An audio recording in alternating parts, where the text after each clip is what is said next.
अच्छे कामों में कहाँ विघ्न डाल रहे हैं, ये नहीं समझ पा रहे। ये ईश्वर की नहीं, ये इंद्र भगवान की माया है, क्योंकि इंद्र भगवान का सिंहासन बहुत जल्दी डोलता है। तो इंद्र तो भगवान अपने इसमें तो सिंहासन को हिलता हुआ महसूस कर रहे हैं, इसलिए ये व्यवधान पैदा हो रहे हैं। देवों के देव महादेव तो हमारे साथ है, तो उनसे बड़ा कौन है जो हमारे सिंहासन को हिलाएगा। इंद्र भगवान तो जो है इतना दुष्टता को सवार होते हैं कि वो जो है अपनी अप्सराओं को भेजकर भगवान शिव की आराधना को भी भंग करने की जरूरत करते हैं। भाई देखिए, हमारे ऊपर आशीर्वाद एक का है, सिर्फ हम 10 जगह नहीं जाते हैं। देवों के देव, हम सुपीरियर आदमी के हाथ को पकड़ते हैं। देवों के देव महादेव भगवान भोले शंकर, ठीक है, शिव जी का आशीर्वाद जिस पे हो, वो जो है विष भी पी लेगा और अमृत दूसरों को दे देगा। तो हम सिर्फ कहने के लिए नहीं जीते हैं, हम अपना सारी ऊर्जा दूसरों की भलाई में लगाते हैं, लेकिन प्रपंच नहीं करते हैं औरों की तरह कि दिखावा करें। अब लोग अगर जागरूक हो जाएंगे तो परिवर्तन हो जाएगा। उसी प्रयास में हम कोई व्यक्ति को अगर पॉजिटिव देखते हैं, समाज में उसके प्रति ये लगता है कि ये कुछ ईमानदारी से करना चाह रहे हैं, तो उस व्यक्ति, संस्था, समुदाय की मदद करने के लिए तत्पर हो जाते हैं और लगते हैं, बिना किसी लाग लपट के, बिना किसी लालच के, बिना किसी धर्म जात की परवाह किए। हमारी नजर में व्यक्ति का व्यक्तित्व मजबूत होना चाहिए, ईमानदाराना होना चाहिए, पारदर्शी होना चाहिए, सक्षम होना चाहिए। उस व्यक्ति के साथ दोस्ती भी करो और उसी व्यक्ति के साथ रहो, तो कुछ समाज का परिवर्तन हो जाएगा।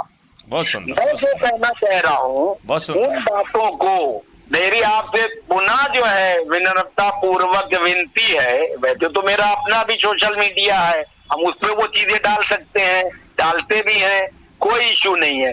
लेकिन जब दो लोग जो एक लक्ष्य के लिए काम कर रहे हैं, उनका कन्वर्सेशन हो और वो चीजें जो है क्षण के सामने जाएं, तो उसका एक दूसरा इम्पैक्ट बढ़ता है। हम देश के किसी भी प्रधानमंत्री को कटघरे में खड़ा करने के बजाय फिलहाल वैसे तो कटघरे में तो हम सबको खड़ा करते हैं। और जो बात आपने मेरे से कही कि आप जो है हिम्मत से काम लो, हिम्मत से बोलो, तो इकलौता पत्रकार हूं जो ना योगी से डरता हूं, ना अमित शाह से, ना मोदी से। डरने की क्या जरूरत है? राष्ट्र हित में बात कहने में अगर डर जाएंगे तो इसका मतलब हम स्वार्थी तत्व हैं, हम कुछ लाभ लेना चाहते हैं। या मैं डर गया अगर, तो मेरे में दम नहीं है, सच्चाई नहीं है। तो अगर दम और सच्चाई नहीं है तो घर बैठो, दलाली करो, पत्रकारिता क्यों करो, राजनीतिक दल क्यों बनाओ, वकालत क्यों करो, एनजीओ क्यों चलाओ। आप समझ रहे हैं, ये चारों पेशे ऐसे हैं जिसमें धन की बहुत आवश्यकता होती है और लोग धन का इधर उधर से इस्तेमाल करके बदमाशों से, उद्योगपतियों से, चोर उचक्कों से लेकर इन चारों चीजों को चलाते हैं।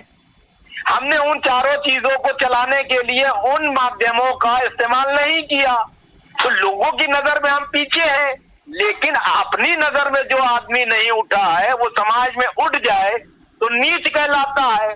जैसे कोई उद्योगपति देश का नंबर 1 उद्योगपति हो जाए, तो पैसे के मामले में तो वो उद्योगपति नंबर 1 होगा, लेकिन आम जनमानस के बीच में उसको चोर ही कहा जाएगा, उसको नकारा ही कहा जाएगा। कोई चीफ जस्टिस ऑफ इंडिया बन जाए और उसके कृत्य ऐसे हो कि न्याय के प्रति उसकी आस्था कम, सत्ताधारी दलों के प्रति ज्यादा हो, तो वो नीच न्यायाधीश कहलाएगा। मैं बोल्डली कह रहा हूं, नीच न्यायाधीश कहलाएगा, न्याय के प्रति न्याय की मूर्ति नहीं कहलाएगा। इसी तरह से कोई वकील भारी भरकम फीस लेकर आतंकवादियों का मुकदमा लड़ता है, भ्रष्टाचारियों का मुकदमा लड़ता है और उनको बचाता है या बचाने का प्रयास करता है, तो देखने में तो वो बड़ा वकील लगता है कि 50 लाख रुपए फीस लेता है, 1 करोड़ फीस लेता है, बड़ा नाम है। लेकिन मेरे हिसाब से वो अपने वकालत के पेशे के प्रति भी उत्तरदायी नहीं है और वो नीच है, वो धन के लिए सारे काम कर रहा है। इसी तरह एनजीओ बनाकर लोग गरीबों का उत्थान करने के लिए करोड़ों रुपए का फंड लेते हैं और खुद डकार जाते हैं, तो वो बुजुर्गों का, गरीबों का, महिलाओं का उत्थान नहीं कर रहे हैं एनजीओ के माध्यम से, वो अपना उत्थान कर रहे हैं। तो ऐसे नीच लोगों को भी दरकिनार करना चाहिए। तो ये तो मैंने आपको लकीर खींच दी। इसी तरह पत्रकारिता में जो लोग हैं, पत्रकारिता के मूल सिद्धांतों से अलग हटकर राज्यसभा पहुंचने के लिए, बड़ा सा स्टूडियो बनाने के लिए, बहुत ज्यादा सर्कुलेशन पेपर का करने के लिए, खूब विज्ञापन लेने के लिए, किसी अमुक विशेष सत्ताधारी या विपक्षी दल के मुखौटे बनकर पत्रकारिता कर रहे हैं और ऐश कर रहे हैं, जनता को गुमराह कर रहे हैं, वो भी पत्रकारिता के नीच खिलाड़ी कहलाएंगे। उनको उच्च श्रेणी में नहीं लाया जा सकता है। मैं तो नाम लेके कह सकता हूँ, जी टीवी के मालिक ने राज्यसभा लेने के लिए बीजेपी का मुखौटा बना, कांग्रेस के डरडा जो है राज्यसभा लेने के लिए कांग्रेस के जो है मुखौटा बने। इसी तरह से जागरण के बीजेपी से राज्यसभा सांसद कितनों के नाम गिनाए। महेश्वरी जी नव भारत मध्य प्रदेश के जो है राज्यसभा सांसद बने। जिसको उठाओ, ये वही कहावत है बहुत गंदी सी, जिसकी पूंछ उठाओ वही मादा दिखाई देता है। तो ऐसे लोगों के ऊपर आम जनमानस का विश्वास करे। लेकिन जनमानस को भी मैं कहूंगा, सबसे बड़ी जो है दुर्भाग्य की स्थिति ये है कि जब मैथिली चरण गुप्त जैसा व्यक्ति, चिराग पाहिल जैसा व्यक्ति, जिसका साफ दावन है, जो ईमानदार है, सक्षम है, निर्भीक है, बोल्ड है और समाज को बदलने की क्षमता भी रखता है, ज्ञान भी रखता है, उसका जनता साथ नहीं देती है।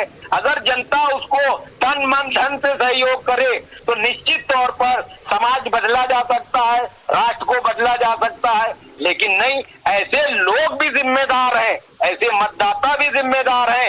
इन नकारा मंत्रियों, प्रधानमंत्रियों, मुख्यमंत्रियों, सांसदों, विधायकों, काउंसलरों और पंचायत अध्यक्षों का चुनाव करने के लिए अब मैं यहाँ ये कहना चाहूंगा कि देश की सारी व्यवस्था